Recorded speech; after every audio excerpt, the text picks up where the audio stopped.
that. So this is Robin Thomas with Living Well Connections, and Living Well Connections is a group, a community of people who are interested in wellness. They're interested more than the band-aid of putting a medication on something, but really overall health and wellness. So we have monthly lunch and learns, and love to do it. It's all virtual now. But Bonnie Wilson will be our speaker today, and I would like Bonnie to introduce herself. Hello, everybody. As Robin said, I'm Bonnie Wilson. I am a registered dietitian. I work primarily virtually now, as many of us do. So I'm about 90% telehealth. You can see I'm actually in the office today. I do come into the office about 1 day a week, but I work in a primary care setting. So I see outpatient patients referred to me from outside or from the providers in the clinic or through Advanced Care, which is the company that I work for. And today we're going to talk about intuitive eating, which is definitely not the only thing I talk about with patients, but it's probably the thing I'm most passionate about. And I feel like is the most rewarding. So it's my favorite topic, and I'm really excited to share it with you guys. So do you want me to go ahead and share my screen and get started? Okay. And I apologize. I haven't given a talk in a long time, especially a virtual talk. So if I'm a little bit rusty, please forgive me. You have a very supportive audience here. I believe it. Okay. Can everybody see this? Not yet. No? Okay, let's see. What did I do? Let's see. Oh yeah, I have to share my screen. That would make it better. There we go. How about now? Good. Yeah, okay. Good. Perfect. So again, we're going to talk about intuitive eating today. I'm not sure if many of you are familiar with the term intuitive eating. In the realm of nutrition, it tends to be a fairly newer topic. So I wouldn't be surprised if you haven't. So let me first introduce to you what exactly intuitive eating is. So the philosophy of intuitive eating is that it teaches you to be the expert of your own body and basically understanding your hunger and appetite signals. So learning to be the expert, you know more about yourself than anybody else does, being able to trust your gut, trust your instincts. It's essentially anti-diet, right? It's breaking free from this diet culture that we've all been living in for so long. The actual term was coined by these two dietitians that you can see on this book right here, Evelyn and Elise. They're amazing. They wrote this book in 1995, but there were actually early pioneers as early as the 70s that had been working on intuitive eating and this anti-diet approach. So it's basically built on the concept that diets don't work and that really health is more about personal care and lifestyle changes as a whole. And those things are more important for your long-term health than, say, the number on the scale or what somebody looks like. So that's kind of the premise of intuitive eating. So basically, the first thing we start with when we're talking about intuitive eating with a client is having to understand our physical versus emotional hunger signs. And this is something that I find that so many people struggle with, whether they even realize it or not. There can be so many triggers for emotional hunger. And then physical hunger, a lot of people have a hard time distinguishing between the two. So the goal is to promote a healthy attitude towards food and body image, okay? So the idea is that essentially we should eat when we're hungry and stop when we're full. I know that sounds really simple. It's a lot of times easier said than done. It should be an intuitive process, but for many people, it's not, especially after years and years and years of maybe dieting or not dieting, binging and restricting. Those things can suppress these cues. So the first thing we're getting down to when we're working with somebody is how can we differentiate between physical and emotional hunger? So if you think about a toddler or a baby. I'm pretty sure all of us at some point in our lives have been around a baby or a toddler that's eating. They are natural intuitive eaters. Okay, in fact, we're all born that way. We are all born with the ability to know when we're hungry and ask for food, and then stop when we're full. Unfortunately, we do tend to lose or maybe just come out of touch with those cues along the way. So this tends to be the first tool that we introduce to patients is the hunger scale. And I'm not sure if any of you have seen this before. There's many different images of what a hunger scale could look like. This is the one that we use on one of our handouts. I just copied it from there. I like it. It's got a little bit of flair to it with the faces here. But essentially, it's going from one extreme to another, right? So we have a 0 or a 1 would be, we're absolutely starving, probably a little overly hungry or much overly hungry. Whereas the other end of the spectrum, that 10, would be so full until we feel sick. I like to call this Thanksgiving full because I feel like a lot of people can understand when I say that, what Thanksgiving full means. So we're trying to figure out with people, what's the sign that you're, hungry and should eat a meal without becoming overly hungry. I call, this the danger zone when we become overly hungry. And then what's the point that we become satisfied without feeling overly full or any regret, right? That we ate, the food we ate or the amount of food that we ate. So I just wanted to give you guys a little bit of background on how we tend to describe physical versus emotional hunger. So this physical hunger, the definition is the biological urges that tell you it's time to replenish the nutrients in your body.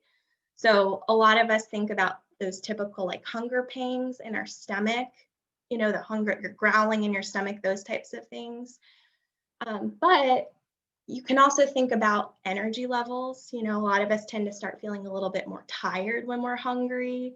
Irritability, some of us get more moody or hangry, as we like to call it. So we have to be more in touch with those cues as well, because it won't always come in the form of hunger pangs.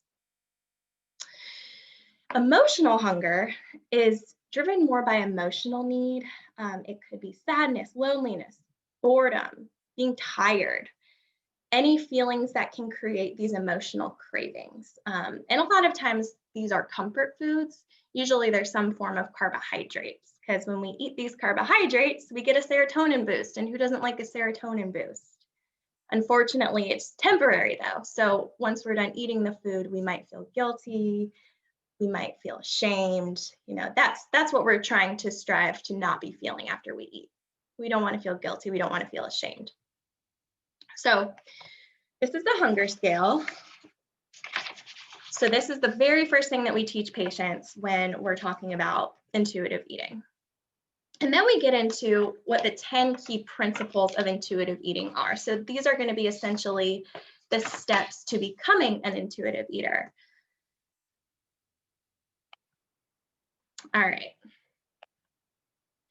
So the first principle is rejecting the diet mentality. And this is so important, but also can be really difficult for people, especially after living through diets, various diets, over the last, say, 20 years or so. A lot of people have been struggling with dieting and their weight for their entire lives. So this can be a step that takes a really long time. And this whole journey is absolutely we're not expecting to see anything linear. We're expecting to see ebbs and flows throughout the day because we're only human, or throughout the journey because we're only human, right? So what does rejecting the diet mentality mean? So basically, I don't know if anybody's heard of the white bear theory or the ironic process theory, but this theory states that the more we try to not think about something, the more we end up actually thinking about it. So we can apply this to food as well. So when people tend to restrict certain food groups or, cut themselves off at a certain time, for example, those things actually become more desirable to us. So we find that if we take away those limitations on food and we take away those restrictions, we actually end up eating less of that food than we would have in the first place. So this is an all foods fit approach no foods are good, no foods are bad. We're trying to separate emotion from food. Okay, so the 4 steps to rejecting the diet mentality are realizing that restriction doesn't work, cutting out food groups, being overly restrictive. It doesn't work in the long run. It might work temporarily, but it's not going to work long term. Being aware of any restrictive eating traits or thinking that you might have and trying to reframe those thoughts or reframe those behaviors. Getting new tools, for our clients that are on social media, we tell them to mute or unfollow accounts that make them feel bad about themselves or make them feel like they're not good enough. Following body positive accounts or food positive accounts. And then the 4th step, which is huge, is practicing self-compassion, not judging yourself, showing yourself the same kindness that you would someone that you love. Again, you're only human. All right. The second principle here is honoring your hunger. And again, that hunger scale becomes huge here. So really doing your best to listen to your hunger and satiety cues throughout your meals and snacks. That chronic cycle of dieting, restriction, and then overeating can weaken these cues. So again, one of our biggest goals here at the beginning is to relearning what those cues are, what your individual cues are. All right. Number 3 is making peace with food. So allowing yourself unconditional permission to eat when you're hungry. If you're hungry, there is a reason that you're hungry. If you're physically hungry, there is a reason for that. And I've had a lot of clients come to me like, what's wrong with me? I'm hungry 3 hours after my meal. Your body's just giving you a sign that it's time to eat something. That's okay. We're not robots. We're all burning different amounts of calories every day. Our needs are going to be different day to day, and that's okay. We want to, again, not label foods as good or bad. And then we also want to try and eat without making promises. So I know we've all done this, but for example, I'm going to eat this and I'll be better tomorrow, right? Or this is my punishment. I have to eat this salad because, I overate at lunch, whatever it may be. We're not making promises.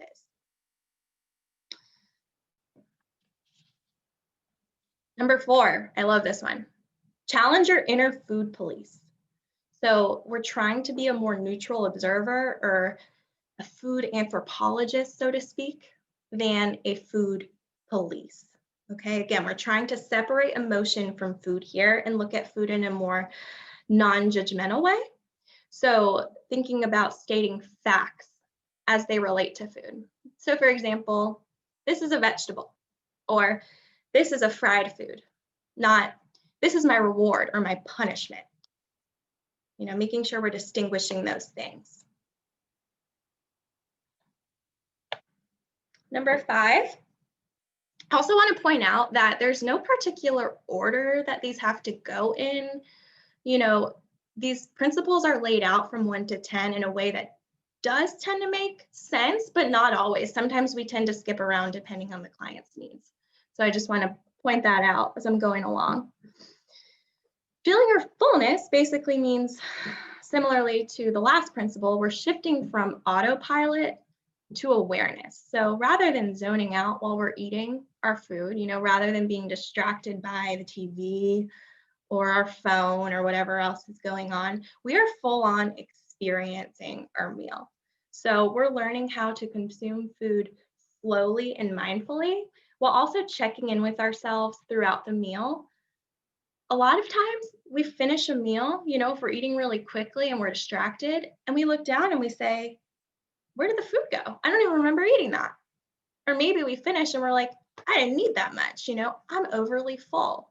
So if we're practicing these mindfulness techniques as we're eating, we're going to be a lot more likely to stop at a comfortable point of fullness than being overly full. All right. Number 6 here, this is discovering the satisfaction factor. So essentially being more in tune with what foods actually satisfy you. Because if you're eating foods that you're eating because you feel like you have to or you should, but they're not actually satisfying to you, you're more than likely going to go and seek out something else. So, asking yourself, what do you really want to eat? Paying attention to the food, the texture, the smell, the taste, the mouthfeel, those types of things, and making sure your eating experiences are enjoyable.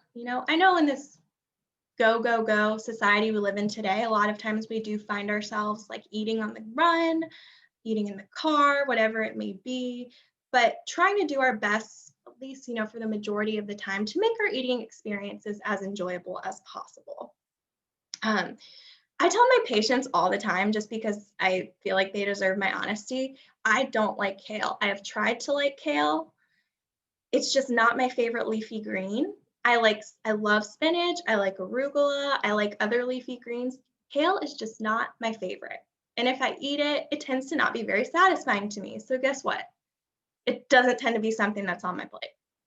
And that's okay. I can get those nutrients through other foods. It's okay if there are foods you don't like, even if other people are saying, you should eat this. It's got all these different vitamins and minerals in it. We can find those vitamins and minerals in other food. All right. Number 7 is honoring your feelings without using food.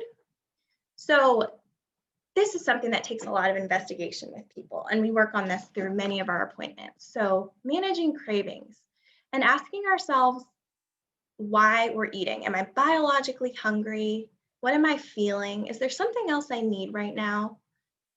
Because of course, if we're not biologically or physically hungry and we eat, again, temporarily, it might make us feel good or comforted, but eventually our mood's probably going to end up back where it was.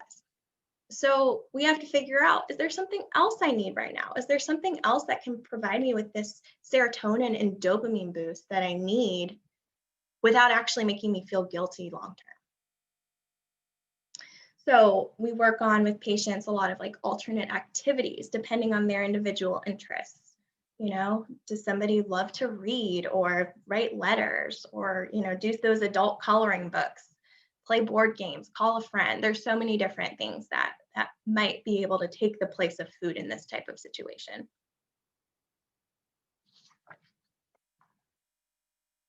Number 8 is respecting your body. So self-compassion is the big theme here. So showing yourself the same kindness or compassion that you would somebody that you love, and remembering that everybody has personal shortcomings and that no one is perfect. And again, this isn't supposed to be a linear journey. We see ebbs and flows all the time. That's normal. You're only human. It can really help to think about the big picture and remembering that feeling inadequate sometimes, or like we're not stepping up to the plate on occasion, that's all part of the shared human experience. And it's something that we all go through. And accepting that can be really liberating. Like, oh, I'm not perfect and I don't have to be, and nobody's expecting me to. That's awesome. All right. Number 9, and Mark, you mentioned exercise. This will be something you might relate to. So exercise and feeling the difference. So the big one here is, and this can take a lot of investigation, but really finding something that feels good and that we actually enjoy. Now, something I like to tell my clients, like the anticipation of doing something is always the worst part. There are so many people that say, oh, I don't want to go out and walk, for example. But when they're actually out there walking, they're like, I'm really glad I'm doing this. This feels really good. Or I'm listening to my podcast. So we're trying to find ways to make these experiences more enjoyable, but also ways to make that anticipation piece a little easier to deal with. Whether it's having your clothes laid out, or having, with some of my patients, it's having a fun workout outfit to put on and wear, or blasting, their favorite music or whatever it may be. And, keep in mind, we're looking for movement here, and there are so many different ways we can get movement. I have some patients that just blast music and dance in their houses, since we're all kind of stuck at home right now, and it's therapeutic for them. And then they're also getting some movement in. And another thing about exercise here is another focus that I like to point out. We do not like to focus or want to focus here on calorie burn or punishing ourselves for eating a certain food or anything like that. We want to focus on the other benefits, the emotional, mental, and other physical benefits of exercise. Stress relief, energy, strength, right? Flexibility, those types of things. And then the last principle, which is extremely important, is honoring your health with gentle nutrition. So a lot of times I'll go through the principles with a patient, before we really start the journey, and they'll say, so you're basically telling me that I can eat, pizza and cake all day. Like, that's what you're saying to me right now, because you're telling me I can eat whatever I want, whenever I want. And I'll sit back and say, you can give it a shot. You can try. But again, we're focusing on how you feel.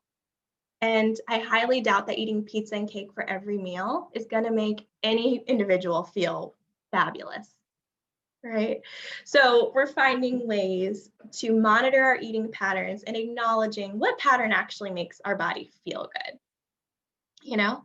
And typically that's finding true balance in our choices. We're getting a variety of different foods, including the ones that we might view as more indulgences, and then the ones that we might view as nutrient powerhouses. Again, you don't have to eat perfectly to be healthy. So the goal here is always going to be progress, not perfection. And we're always comparing you to you, not to anybody else. And health can look so different for so many different people. So there are certain clients that will go out and they'll kind of go have like a free-for-all and indulge and be like, yeah, that didn't feel really good. And then they'll start to kind of understand. So it takes a few of these experiences of feeling uncomfortable to really learn. And we don't focus on them or look at them as failures or setbacks. I look at them as learning experiences. So these are the 10 main principles of intuitive eating. And obviously I summarized each of them as best I could, but we could take each principle and completely break it apart and go over it for hours, I'm sure. But this is kind of the gist of the principles of intuitive eating.